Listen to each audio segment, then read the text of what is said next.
Tantor Audio, a division of Recorded Books, presents The Kennedy Curse, Why Tragedy Has Haunted America's First Family for 150 Years, by Edward Klein, narrated by Boehmer.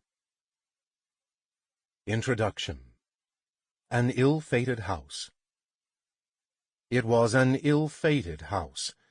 A curse seemed to hang over the family, making men sin in spite of themselves, and bringing suffering and death down upon the innocent, as well as the guilty. Edith Hamilton, Mythology. I want to have kids, but whenever I raise the subject with Carolyn, she turns away and refuses to have sex with me. The speaker was John F. Kennedy Jr., and he was sitting on the edge of a king-size bed, a phone cradled in the crook of his shoulder, pouring his heart out to a friend. It was late on the afternoon of July 14th, 1999, 2 days before John's fatal plane crash, and the last rays of sunlight were flooding his room at the Stanhope, a fashionable New York hotel located across Fifth Avenue from the Metropolitan Museum of Art. It's not just about sex, John told his friend, who recalled the conversation for me several days later, while it was still fresh in his memory. It's impossible to talk to Carolyn about anything. We've become like total strangers.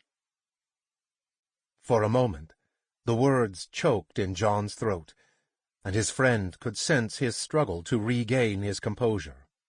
Then, all of John's pent-up bitterness and frustration exploded over the phone line.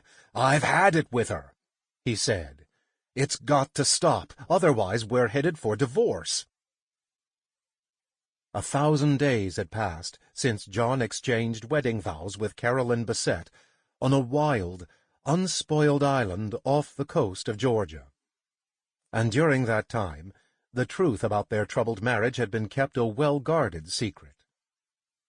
Now John and Carolyn were living apart, he at the Stanhope, she in their downtown loft in Tribeca, and John was on the verge of calling it quits. For the life of him, John could not understand why his marriage had soured, especially since it had begun with so much sweetness and hope. An inveterate prankster, John eagerly endorsed Carolyn's wish to keep their wedding plans secret. "This is one thing I'm in control of, not John," Carolyn told a close friend. "No one's going to know where." Sample complete. Ready to continue?